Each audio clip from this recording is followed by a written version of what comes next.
Welcome. Today we're going to take a look at what your writing looks like when it is completed, when it's a final product. So a strong completed draft will be at the end of the writing process.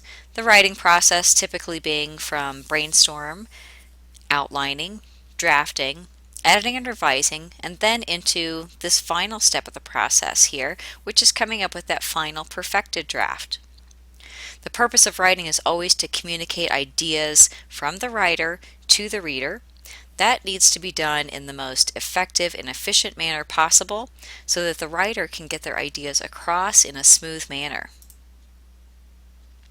So let's take a look at some of the nitty-gritty items like formatting. Whenever you're taking a look at your paper, you want to check on what the requirements are for your situation. Now, different teachers or professors will have different requirements in terms of your margins, fonts, spacing, paragraphing, and so forth. But there are some general rules that you can follow if you're uncertain as to what to do with these.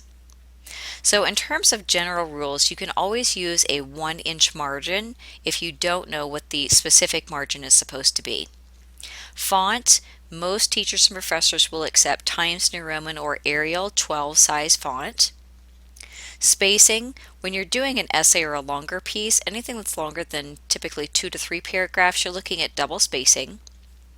Your paragraphing is going to be indented with no additional spaces in between your paragraphs. And your heading and your works cited, those are going to be according to the particular style that you're using. So for example, if you're doing a paper in APA, you're going to use that style. If you're writing a paper in MLA, then you're going to use that style. So those are going to be particular to the writing styles that you're using, but otherwise you can use those general formatting rules if you're uncertain as to what your particular teacher is looking for. Here's an example of a works cited page. This is just one little chunk of a works cited page. It's much longer than this, but I just pulled a little piece out here for you to take a look at. And this is in the MLA style. You'll notice that at the top, works cited is stated with the W and the C both capitalized. You'll also notice that those words are centered in the middle of the page there. They're also not larger than the rest of the font. This is Times New Roman 12 fonts that we're looking at here. You'll notice that the entries are in the traditional MLA format that is exactly as listed in the book. The entries are alphabetized by the last names of the writers, and all of the information for each one of the entries is listed. Nothing has been left off. So that's the kind of quality that you're looking for with your own works cited page. You want to make sure that everything is there. So a weak final draft. A really good reader knows a weak final draft right when they start taking a look at it. They're going to notice that it's sloppy, and that sloppiness is going to come through and it is going to reflect upon the writer.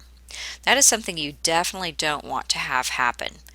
You want to make sure that as you are communicating to your reader that your communication is clear, it's professional, it's academic, it's publishable. You want it to be the best it can possibly be. Here's an example of a piece of a persuasive essay that would be a weak final draft. So you'll notice here that the paragraphs aren't even really written as paragraphs. The writing is very sloppy. There's no conclusion. There's no heading really on the paper. It just doesn't come across as even being an essay at all. So this is what you're not going for. You don't want your reader to look at your paper and say, wow, this has a lot of problems to it. You don't want that to happen. Here's another example here of a weak final draft. This one is labeled as a rough draft. So that tells us that the student turned in the exact same thing for the rough draft as she did for the final draft. We can also notice here, just from glancing at it without even really going through and reading it in depth, we've got one paragraph which is typically unacceptable for an essay or for a research paper. Typically a minimum of at least 4, oftentimes 5 as your absolute minimum for your essay. Much longer typically for your research papers. And we'll notice that the writing is just kind of sloppy in here. We can see that numbers aren't written out. We can see just by glancing through that we have contractions that aren't written out. Little things like that that just tell us that this is a paper that's in need of a lot of help. It just tells you messy from the second that you take a look at that. All right, so what should that final presentation look like? What should a completed presentation look like? So the formatting has got to be according to whatever the expected standards are. You can ask your teacher or your professor what those exact expectations are. Or you can pop open your MLA or your APA book and the expectation should be listed in there. Make sure that you edit out for all errors and areas for improvement. Every single thing has to be fixed. Now, for writers, it is extremely common that it's very, very difficult for writers to find their own mistakes. Therefore, it's a very smart thing to do, either to work with another student and to trade papers so that you can help each other through that editing and revising process, or also if your campus has a writing center or writing tutors that are available to you, it's a very smart thing to go in and visit one of these people and ask them to help you go through your paper so that you can find your areas for improvement. Regardless of what it is that you're writing, you always want to submit a perfect, polished, beautiful piece, something that is worthy of publishing. So make sure that you are following those standards for your formatting. That's really important.